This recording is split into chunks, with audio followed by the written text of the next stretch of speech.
आज की हमारी टॉपिक क्या है? हाँ? क्या? कौन सी टॉपिक है? डाइजेस्टिव? कौन सी है? Digestive system. ठीक है, क्या होता है डाइजेस्टिव सिस्टम?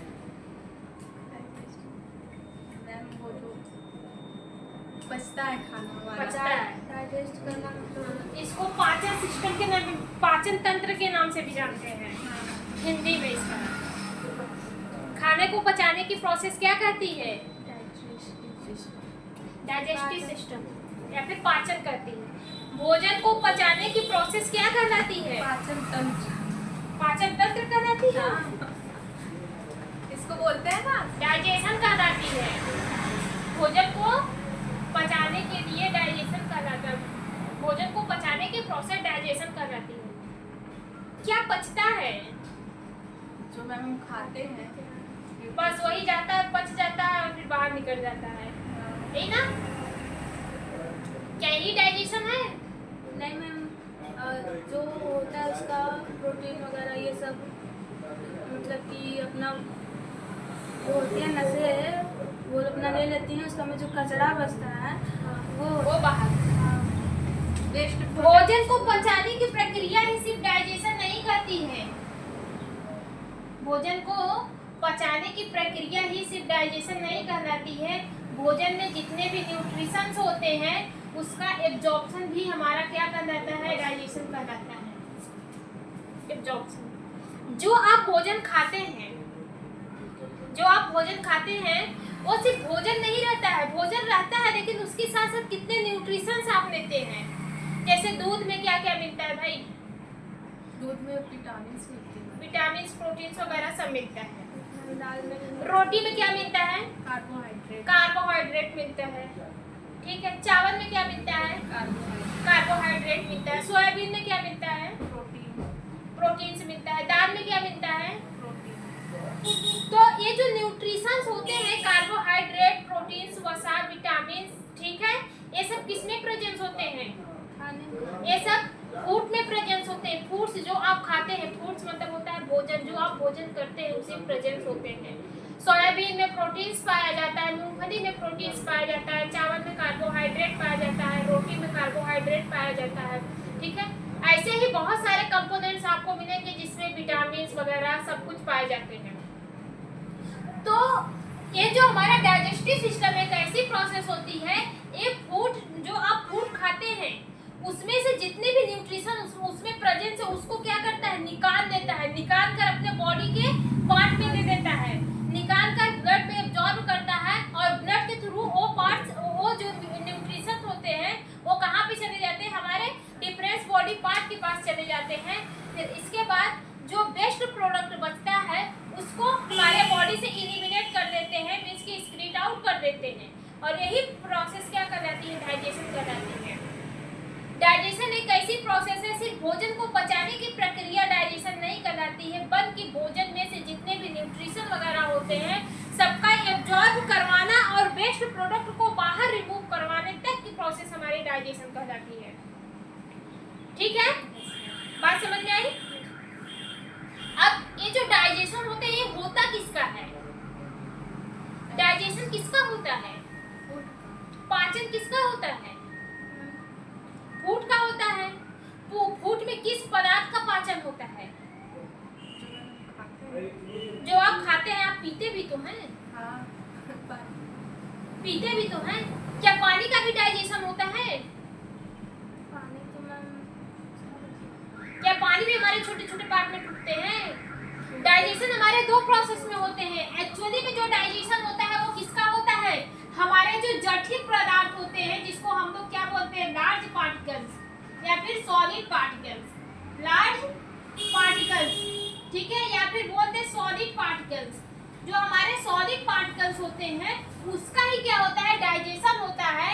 आप चाहे जो भी समझिए। फिर इसके बाद और जितने भी हमारे विटामिन होते हैं, वाटर होते हैं, ठीक है, मिनरल होते हैं, मिनरल जितने भी मिनरल होते हैं इसका क्या होता है, एब्जॉर्प्शन होता है। क्या होता है, एब्जॉर्प्शन होता है। मींस कि ये हमारे बॉडी में क्या होते हैं, डायरेक्टली एब्जॉर्ब हो जाते हैं। डाइजेशन किसका होता है, सिर्फ जटिल पदार्थ का होता है। जो लार्ज पार्टिकल्स होते हैं, जो स्मॉल पार्टिकल्स में कन्वर्ट होने के लिए होते हैं, उसका क्या होता है, डाइजेशन होता है। बाकी जितने भी हमारे लिक्विड कंपोनेंट्स होते हैं सबका क्या हो जाता है, एब्जॉर्प्शन हो जाता है। डाइजेशन याद रखिएगा सिर्फ सॉलिड पदार्थ का होता है। उसका क्या होता है, सॉलिड पदार्थ मींस कि लार्ज पार्टिकल्स हमारे कन्वर्ट होते हैं स्मॉल पार्टिकल्स में।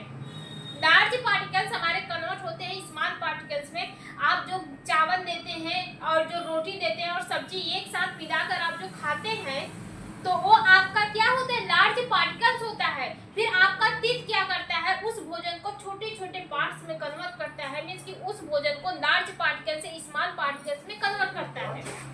फिर वो भोजन आपके कहाँ पे जाता है, स्टमक में जाता है। स्टमक में भी उसका एब्जॉर्प्शन होता है। वहां से जो HCl निकलता है वो भी एब्जॉर्प्शन में मदद करवाता है, सॉरी वो भी डाइजेशन में मदद करवाता है। ठीक है, फिर इसके बाद आपके लार्ज इंटेस्टाइन, स्मॉल इंटेस्टाइन सब क्या होते हैं, सब जितने भी ऑर्गन होते हैं सब डाइजेशन में मदद करते हैं। बात समझ में आई? डाइजेशन सबसे ज्यादा लार्ज पार्टिकल साइज का होता है। इसमें जो लार्ज पार्टिकल साइज होते हैं वो हमारे स्मॉल पार्टिकल साइज में कन्वर्ट होते हैं। और जो हमारे लिक्विड कंपोनेंट्स होते हैं वो डायरेक्टली क्या होते हैं, एब्जॉर्ब हो जाते हैं, क्योंकि ऑलरेडी ये लिक्विड होते ही हैं। ये लिक्विड होते हैं, इसको टूटने की जरूरत नहीं है और किसी चीज में मींस की स्मॉल होने की जरूरत नहीं है। सबसे स्मॉल कंपोनेंट यही होते हैं।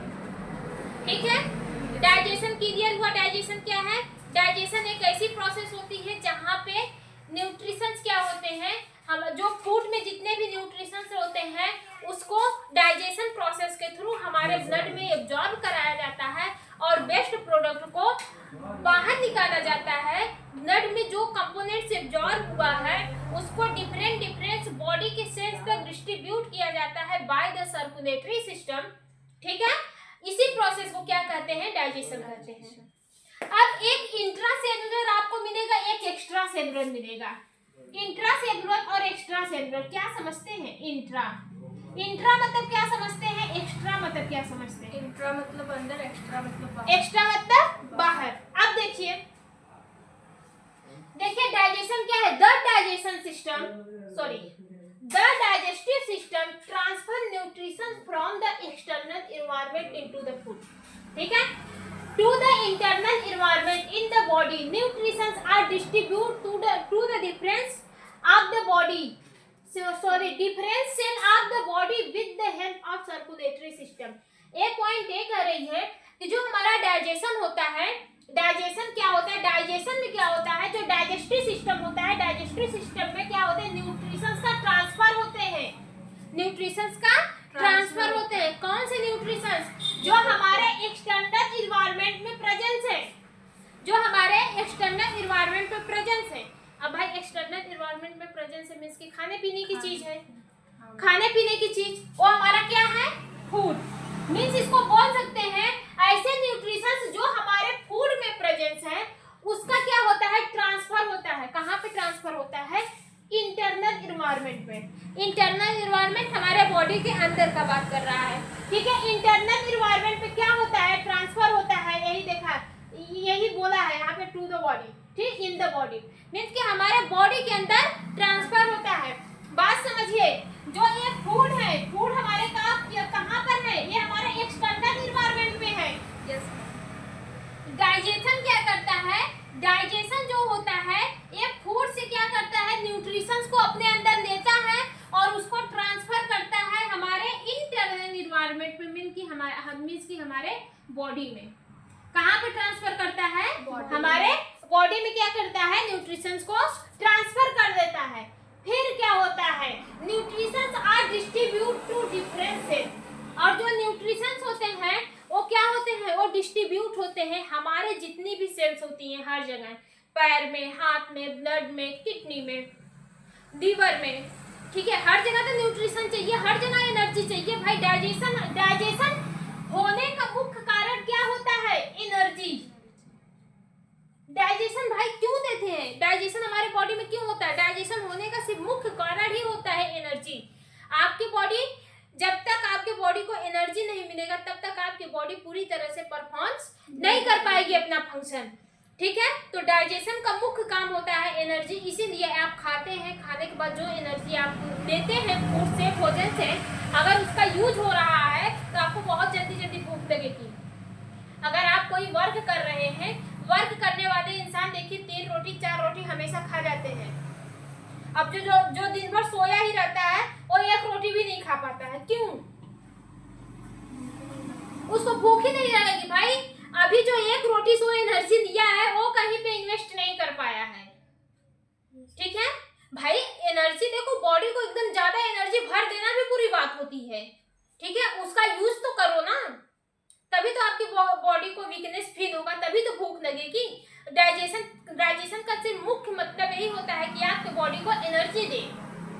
ठीक है, आप बहुत सारे ऐसे लोगों को देखे होंगे कि 1 रोटी खा के शांति से चुप मार के पड़े रहते हैं, और 1 रोटी खाए वही इंसान शाम को 1 रोटी खाता है। उसकी 1 रोटी पूरा दिन काम करती है ना, उसकी 1 रोटी पूरा दिन काम करती है। हमारा ही देख लीजिए, जब हम पहले घर पे थे तो हम अपनी बता रहे हैं, 1 रोटी भी नहीं खाते थे, सिर्फ आधी रोटी खाते थे। अब 1 आध 2 हो जाता है, 3 हो जाता है कभी कभी।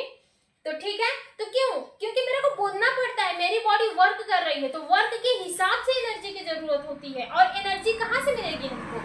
फूड से मिलेगी। एनर्जी कहाँ से मिलेगी? हमको फूड से मिलेगी। अब फूड से एनर्जी कैसे मिलेगी? जब हमारे बॉडी में डाइजेशन होगा। ठीक है, जब हमारे बॉडी में डाइजेशन होगा तब जाके हमको एनर्जी मिलेगी। बात समझ में आई? तो डाइजेशन किसके लिए होता है? एनर्जी के लिए होता है। हमारे बॉडी में एनर्जी प्रोडक्शन करे ताकि हमारी बॉडी वर्क कर पाए। तो इसके बाद देखिए, इस पॉइंट को समझाने का यही मतलब होता है कि हमारा लीवर भी अपना फंक्शन शो करता है, हमारा हार्ट भी अपना फंक्शन शो करता है, हमारे टिश्यू भी अपना फंक्शन शो करते हैं, हमारे जो बोन्स होते हैं उसमें उसके अंदर क्या होता है, बोन मैरो होता है, वो भी अपना फंक्शन शो करता है। कैसे करेगा? जब उसको एनर्जी मिलेगी तब, जब उसको एनर्जी मिलेगी तब। जब जो हमारा क्या डाइजेशन होता है वो एक्सटर्नल इन्वायरमेंट से, मीन्स कि वो फूड से क्या करता है, एनर्जी को निकाल कर हमारे बॉडी में ट्रांसफर करता है, मीन्स कि हमारे बॉडी के ब्लड में ट्रांसफर करता है। ये न्यूट्रिशंस जो होते हैं वो हमारे डिफरेंस बॉडी सेल्स के पास क्या होते हैं, डिस्ट्रीब्यूट हो जाते हैं। वो हमारे डिफरेंस बॉडी सेल्स के पास डिस्ट्रीब्यूट होते हैं with the help of circulatory system. अब ये सर्कुलेटरी सिस्टम क्या है? सर्कुलेट करना, पहुंचाना। सिर्फ हमारे बॉडी का एक ब्लड ही सबसे खतरनाक है जो पूरे घरों में घूमता है। अरे जो घर में जाता है हमेशा, अरे कोई देखो घर में अगर कोई बहुत ज्यादा घुमक्कड़ लोग होते हैं उसको सब लोग कितने बुरी नजर से देखते हैं। अरे यार जब देखो तब घूमे करता है ना। घर का कोई सामान अगर बाहर पड़ा रहेगा तो उठा के अंदर करेंगे, अरे वो आ रहा है घुमक्कड़ है, उसका काम यही है, वो इसके घर में उसके घर में उसके घर में घूमता रहता है। ठीक है, तो ये ब्लड भी हमारा एक ऐसा कंपोनेंट्स होता है जो हमारे पूरे बॉडी ऑर्गन तक नाचता है। कभी आँख में, कभी ब्रेन में, कभी हाथ में, कभी मसल्स में, कभी बोन्स में, हर जगह। मीन्स कि हमारे बॉडी के जितने भी पार्ट्स होते हैं ऊपर से लेके नीचे तक हर जगह क्या घूमता है, ब्लड घूमता है। ठीक है, घूमता रहता है, चक्री मारता रहता है। तो इसी के थ्रू क्या होते हैं, न्यूट्रिशन हमारे पूरे सेल्स तक जाते हैं। ब्लड को क्या हुआ दिया जाता है कि भाई लो भाई, जब तुम घूम ही रहे हो, तुमको घूमने का इतना ही शौक है तो कुछ हमारा काम भी कर दो। अब तुम न्यूट्रिशन लेकर जाओ, वहाँ दे दो, ऑक्सीजन वहाँ दे दो। तो भाई जब अब किसी का काम किए हैं कि जैसे कि हला है फलाने वो चीज़ दी है, आप उसको ले जाके देते हैं, फिर क्या होता है, अरे लीजिए मेरा भी चीज़, अरे उनका कुछ बचा था इसको भी ले जाइए, आप पहुँचा दीजिए वहाँ पे। मीन्स कि एक लोग को आप जब चीज़ देती है, कोई भी चीज़ अगर उनका ला के यहाँ पे ट्रांसफर की तो वो व्यक्ति के पास भी अगर इस आदमी का कोई भी चीज़ रहेगा क्या करेगा, उठा के आपको दे देगा, आप वहाँ से यहाँ करती रहेंगी। ठीक है, ये क्या है, एक ट्रांसफर है। किसके थ्रू हो रहा है, आपके थ्रू हो रहा है। तो ब्लड भी क्या है, ब्लड एक सर्कुलेटरी सिस्टम है जो हमारे बॉडी में सर्कुलेट होता रहता है, और इसी के थ्रू कार्बन डाइऑक्साइड हमारे बॉडी से आउट होते हैं और ऑक्सीजन हमारे डिफरेंट बॉडी पार्ट तक जाते हैं, और ब्लड के थ्रू ही न्यूट्रिशंस भी हमारे डिफरेंट बॉडी पार्ट तक जाता है। क्लियर हुआ? Yes ma'am. ये टॉपिक समझ में आई ना? Yes ma'am. फिर इसके बाद क्या है, the digestive system is the responsible for the intake, break down, absorption and elimination of the food materials to the provide energy and nutrition to the body. Digestive system एक ऐसी process होती है जो हमारे बॉडी के लिए responsible होती है। मीन्स कि डाइजेस्टिव सिस्टम जो होता है हमारे बॉडी के लिए एनर्जी प्रोडक्शन के लिए रिस्पॉन्सिबल होता है। ठीक है, कैसे कि जो आप जो कोई भी मटेरियल्स खाते हैं, आप कोई भी फूड मटेरियल्स खाते हैं, अपने माउथ में इंटेक करते हैं, तो हमारे जैसे स्टमक इसोफेगस होते हुए जाता है, तो वहाँ पर उसका डाइजेशन होता है। मीन्स की डाइजेशन में हमने बताया कि न्यूट्रिशंस को अपने अंदर एब्जॉर्ब करता है, वेस्ट प्रोडक्ट को बाहर फेंकता है। तो यहाँ पे क्या होता है, डाइजेशन रिस्पॉन्सिबल होता है किसके लिए, एनर्जी के लिए। इसमें जब आप कोई भी फूड्स मटेरियल खाते हैं उसमें से न्यूट्रिशंस क्या होता है, एब्जॉर्ब हो जाता है और वेस्ट प्रोडक्ट आपके बॉडी से रिमूव आउट हो जाता है। और जो न्यूट्रिशंस आपके ब्लड में या फिर ऑर्गन में एब्जॉर्ब हुआ है, ब्लड में एब्जॉर्ब हुआ है, वो क्या करता है, वो आपके बॉडी को एनर्जी प्रोवाइड करता है। ठीक है, बात समझ में आया? डाइजेशन किसके लिए रिस्पॉन्सिबल होता है, एनर्जी के लिए होता है। जब आप कोई भी फूड सब्सटेंस खाते हैं, वो आपके माउथ से होते हुए, इसोफेगस से होते हुए स्टमक पे जब जाता है, तो उसमें क्या होता है, वो उस फूड से हमारे जो न्यूट्रिशंस होते हैं उसको एब्जॉर्ब कर दिया जाता है और वेस्ट प्रोडक्ट को बॉडी से रिमूव आउट कर दिया जाता है। और वो न्यूट्रिशन जो एब्जॉर्ब होता है वो हमारे बॉडी को एनर्जी देता है, एनर्जी प्रोवाइड करवाता है। ठीक है, बात समझ में आई कि नहीं आई? फिर इसके बाद क्या है, major function of the digestive system. Digestive system के कुछ मेजर फंक्शन भी होते हैं, जैसे इंगेशन। क्या है, इंगेशन एक ऐसी प्रोसेस होती है जब आप फूड को अपने माउथ में लेते हैं, तो ये प्रोसेस क्या कहलाती है, इंगेशन कहलाती है। जब फूड हमारे माउथ में जाता है तो वो प्रोसेस क्या कहलाती है, इंगेशन कहलाती है। और ये है डाइजेशन। डाइजेशन क्या होता है, mechanical and chemical break down of the food, mechanical and chemical break down. अब देखिए, इस पॉइंट को हम लोग बाद में समझेंगे। इसको हम लोग फिजियोकेमिकल के नाम से भी जानते हैं। जो हमारा डाइजेशन होता है वो किस प्रोसेस से होता है, फिजियोकेमिकल प्रोसेस से होता है। किस प्रोसेस से होता है, फिजियोकेमिकल प्रोसेस से होता है। मीन्स कि इसमें फिजिकल एक्टिविटी भी इन्वॉल्व रहती है, हमारे ऑर्गन के फिजिकल एक्टिविटी भी इन्वॉल्व रहती है। उसके साथ साथ कुछ केमिकल्स भी होते हैं जो हमारे भोजन को डाइजेस्ट करने में मदद करते हैं। इसलिए इसको फिजियोकेमिकल के नाम से भी जाना जाता है, फिजियोकेमिकल डाइजेशन भी कर सकते हैं। ठीक है, यहाँ पे जो बोला है मैकेनिकल एंड केमिकल प्रोसेस, ठीक है, मैकेनिकल एंड केमिकल प्रोसेस इसको इसलिए बोला जाता है क्योंकि देखिए हमारे माउथ से हमारा एनस तक जो हमारे माउथ से होता है, इसोफेगस होता है, हमारी स्मॉल इंटेस्टाइन, लार्ज इंटेस्टाइन, ये सब भोजन को मदद करती है, डाइजेस्ट होने में भोजन की मदद तो करती है। लेकिन इसके साथ साथ कुछ केमिकल का सिक्रीशन भी होता है हमारे ऑर्गन से। पेनक्रियाज हो गया, सलाइवा हो गया, ठीक है, ऐसे बहुत सारे ऑर्गन्स होते हैं जो अपने अंदर से कुछ केमिकल्स का रिलीज करवाते हैं, केमिकल रिलीज करवाते हैं। वो जो केमिकल्स होता है वो भी हमारे भोजन को डाइजेस्ट करने में मदद करता है, उसके बगैर भोजन डाइजेस्ट नहीं हो पाता है। इसीलिए बोला गया है इसमें हमारे ऑर्गन की मैकेनिकल प्रोसेस तो इन्वॉल्व होती है भोजन को डाइजेस्ट करने के लिए, लेकिन कुछ केमिकल भी होते हैं जो हमारे भोजन को ब्रेक डाउन करने में मदद करते हैं। ठीक है, इसलिए इसको हम लोग फिजियोकेमिकल या फिजियोकेमिकल के नाम से भी फिजियोकेमिकल डाइजेशन भी कर सकते हैं। ठीक है, मींस कि जो आपकी ये है डाइजेशन है वो फिजियोकेमिकल प्रोसेस है। ठीक है, बात समझ में आई कि नहीं आई? Yes ma'am.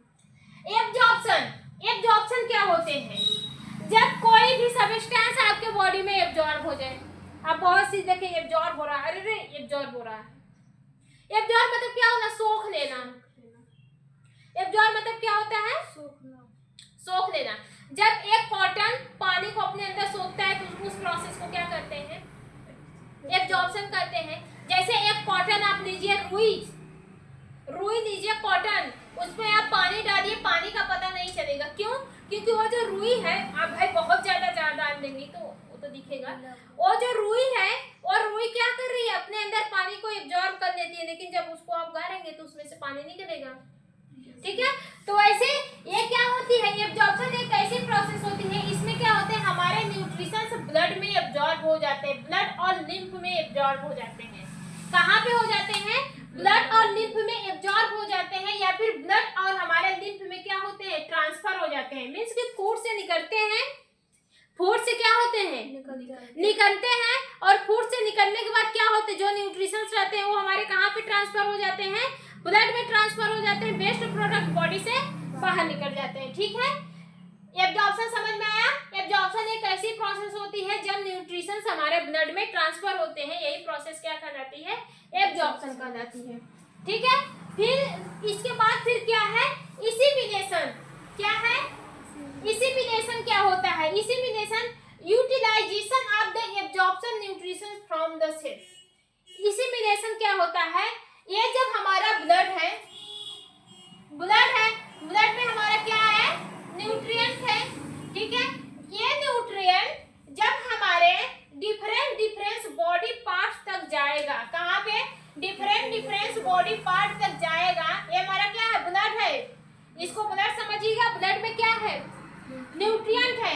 ये जब हमारा डिफरेंट बॉडी सेल तक जाएगा, जैसे लीवर की सेल हो गया, किडनी की सेल हो गई, ठीक है, किडनी हो गया, हार्ट हो गया, लंग्स हो गया, ठीक है, ऐसे बहुत सारे हमारे बॉडी के ऑर्गन होते हैं।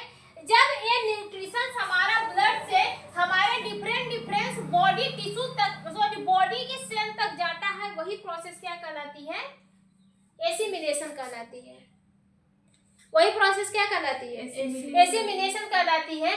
मिक्स, फिर इसके बाद क्या है, इगेशन। इगेशन को किस नाम से जानते हैं, डिफिकेशन। इगेशन को किस नाम से जानते हैं, डिफिकेशन। इनगेशन और एक होता है आपका इगेशन। इनगेशन मतलब अंदर लेना, इगेशन मतलब बाहर देना, बाहर निकलना। बात समझ में आई। इगेशन क्या होता है, इगेशन को डिफिकेशन के नाम से भी जानते हैं। जब हमारे वेस्ट प्रोडक्ट बॉडी से बाहर होते हैं तो उसी प्रोसेस को क्या कहते हैं, इगेशन कहते हैं। डाइजेशन हमारे किस किस प्रोसेस में मदद करता है, हमारे इनगेशन में मदद करता है। इनगेशन एक ऐसी प्रोसेस होती है जब हम लोग भोजन को अपने माउथ में लेते हैं। ठीक है, डाइजेशन में मदद करता है, मींस की डाइजेशन जो मैकेनिकल और केमिकल जो प्रोसेस होती है उससे क्या होता है, मैकेनिकल और केमिकल प्रोसेस से हमारे भोजन डाइजेस्ट होते हैं, हमारे पूरे मतलब डाइजेस्टिव सिस्टम में। ठीक है, एब्जॉर्प्शन जब फूड से न्यूट्रिशंस हमारे एब्जॉर्ब होकर ब्लड में चले जाते हैं, ठीक है, उसमें मदद करता है, मींस उसमें फंक्शन अपना निभाता है। फिर क्या है, एसिमेशन। एसिमेशन जब वही न्यूट्रिशन में, जब ब्लड में न्यूट्रिशन जो रहते हैं वो हमारे डिफरेंट कंपार्टमेंट में या फिर डिफरेंट बॉडी पार्ट में क्या होते हैं, ट्रांसफर हो जाते हैं। ठीक है, फिर इसके बाद क्या है, इसिमेशन, इगेशन है, हाँ सॉरी, इगेशन में क्या होते हैं कि हमारा जो ब्लड, हमारा जो फूड्स होता है वो जब उसमें से न्यूट्रिशन को निकाल लिया जाता है तो वो एज ए वेस्ट प्रोडक्ट बन जाता है, वो हमारे बॉडी से रिमूव आउट हो जाता है। ठीक है, बात समझ में आई कि नहीं आई। फिर इसके बाद होता है main part of the digestive system. हमारा जो डाइजेशन किसे कहते हैं, बात समझ में आई। हमारे भोजन को डाइजेस्ट करने की प्रोसेस हमारी क्या कहलाती है, डाइजेशन कहलाती है। लेकिन इस भोजन को डाइजेस्ट करने के लिए डिफरेंट ऑर्गन इन्वॉल्व होते हैं। उसी जब सारे ऑर्गन्स हमारे डाइजेशन को मींस की डाइजेशन प्रोसेस को करने के लिए इन्वॉल्व होते हैं, वही सब मिलकर क्या कहलाते हैं, डाइजेस्टिव सिस्टम कहलाते हैं। डाइजेस्टिव सिस्टम क्या होते हैं, डाइजेस्टिव सिस्टम हमारे भोजन को डाइजेस्ट करने में मदद करते हैं। इसमें हमारा mouth, oesophagus, large intestine, small intestine, stomach, rectum और एनस इन्वॉल्व होते हैं। और ये सारे ऑर्गन जब आपस में एक कम्युनिटी बनाते हैं, इसी प्रोसेस को क्या कहते हैं, डाइजेस्टिव सिस्टम कहते हैं। डाइजेशन अलग होगा, डाइजेस्टिव सिस्टम अलग होगा। डाइजेशन भोजन को डाइजेस्ट करने के लिए प्रोसेस कहलाती है डाइजेस्टिव सिस्टम। लेकिन उसी भोजन को किस किस ऑर्गन के थ्रू डाइजेस्ट किया जाता है वो हमारा किस में डाइजेस्टिव सिस्टम में आएंगे। तो हमारे भोजन को डाइजेस्ट करने के लिए मेनली 2 पार्ट्स क्या होते हैं, इन्वॉल्व होते हैं। कितने पार्ट्स इन्वॉल्व होते हैं? 2 पार्ट्स इन्वॉल्व होते हैं। एक आपका होता है एलिमेंट्री कैनाल। कौन सा होता है? सबसे पहले समझिए सबसे पहला कौन सा है? Alimentary canal. एलिमेंट्री कैनाल को क्या बोलते हैं? Gastro intestinal tract. Alimentary canal को क्या बोलते हैं? गैस्ट्रो इंटेस्टाइनल ट्रैक्ट बोलते हैं। ठीक है, इसकी जो लंबाई होती है वो 32 फीट होती है, मीन्स कि 9 मीटर होती है। एलिमेंट्री कैनाल की लंबाई कितनी होती है? 32 फीट होती है, यानी कि 9 मीटर होती है। इसको it is a longer tube. ये क्या होता है? एक लॉन्गर ट्यूब होता है, eventing from the mouth to anus. शुरू कहाँ से होता है? माउथ से शुरू होता है और एनस तक खत्म हो जाता है। फिगर के थ्रू समझा रहे हैं। ठीक है, इसमें हमारा एलिमेंट्री कैनाल में कौन कौन से ऑर्गन आते हैं? Mouth, oesophagus, stomach, rectum, pharynx, ठीक है, small intestine, large intestine, rectum और एनस। ठीक है, कौन कौन से ऑर्गन आते हैं? Mouth, oesophagus, pharynx,